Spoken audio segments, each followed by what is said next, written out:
And we stumble on cases where the same indicator in some instances had a major effect and in other instances had no effect. And why did it happen? And is there really a set of guidelines that could be used to compose an indicator in a way that it will have a bigger impact on policy? And I might come back to it in a moment. And the last trend in the field is indices. Everybody is doing indices. My good friend Jonathan Bradshaw published at least 7 indices in the last 4 years. One for the OECD, one for the EU, one for Eastern Europe, one for a local council in England. Ken Land is doing the index of child well-being for the Foundation of Child Development. Kids Count have done index. Even I have done an index for the Israeli government. Everybody is doing indices under the belief that if you could come with that single magical number that shows that children's well-being in 2009 was 86 and in 2010 was 87 or 85, that would have an impact on policy. Now, I'm not disregarding the importance of index, and it is, especially for advocacy purposes, and using the media to influence policy, a very influential tool. It's very problematic. It's very problematic, and Jonathan Bradshaw, again, will be the first one to admit it, and a number of his papers were published in our journal and in the Social Indicators Journal before our journal existed. The problem is that you are putting into the index, in most times, negative trends. And you could see that there was a positive trend in health and a negative trend in education, and therefore the general index didn't change. So you are losing, by trying to have this magical number to influence policy, you are losing much of the sites or the important insights into different aspects. The second thing is that all the indices I know, and I know probably most of them, all the indices that I know that were published academically have used the existing data. And everybody that has done it said he's not happy with the data he used. So with the UNICEF report card, there was a consultative group that met and built a framework and domains. I was part of it in some of the meetings, and everything was great until the moment you needed the data. And then Jonathan Bradshaw and Dominic Richardson, now he's at OECD, who have done it, said they wanted the data. We were commissioned to give numbers, and the numbers we had weren't good enough. So we had to give up on that domain and on that domain and that subdomain, and basically come back to those old indicators, those old measures that don't tell us enough about children's well-being. So why did it happen? Why did the field change in this long list of shifts I've described? And I'll do it briefly. So first of all, and I talked about it, there is this new demand for policy-oriented indicators. And policymakers are coming to us, at least in Israel, and I know it's happening here in British Columbia, and other places are coming. Give us indicators that we could use. Interestingly enough, in many places this notion supported the move to positive indicators. Policymakers came to people who produce data and said, enough with all those bad things that are happening to children. Tell us what we should monitor on the positive side of children's well-being. But this new demand contributed to some shifts and to the need for indicators. Then there are some new methodological and technical developments. The first one I want to refer is the call and the move toward using the child as the unit of observation, and I'll give you one example that happened to me in publishing in the last 20 years the state of the child in Israel, or editing it. At the first 3 years we published the following data. We published the number of unemployed who had children. After 3 years I was able to convince our National Insurance Institute to give me the data in a different way, meaning how many children have an unemployed parent. The number is a different number, and it has a different implication for services.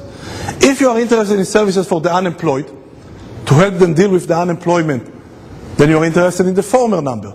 If you are interested in services to help children which their parents are unemployed to deal with the unemployment of their parents, then you are interested in the second number. And the numbers are definitely different. And using the child as unit of observation enabled us, especially through administrative data and secondary analysis of existing data, to develop many new indicators that we've talked about. The second change is what we call the emerging importance of subjective perspective, and I could probably, don't need to waste too much time about it, but there is more and more acceptance that it's not enough. First of all, nothing is really objective. But beyond the fact that nothing is really objective, we need to incorporate subjective perceptions of children into the process, and that contributed to many more indicators. And the last thing is the new technology and the expanded use of administrative data and the growing variety of data sources. And here, computers and electronic databases that didn't exist till 25 or 30 years ago and were so accessible are much more accessible, and anybody could go and do secondary analysis and develop new indicators. Similarly, I would argue there's three normative changes that contributed to this emergence or development of the child indicators movement.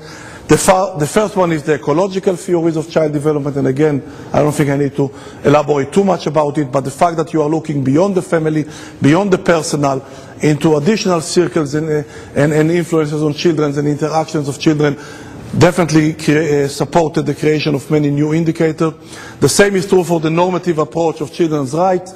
And the last one, which I personally couldn't stress enough how important it was, both for me personally and for people who are involved in the field, is this new sociology of childhood and the need to accept childhood also as a structure of itself, phase of itself, in many aspects similar to what happened to gender studies.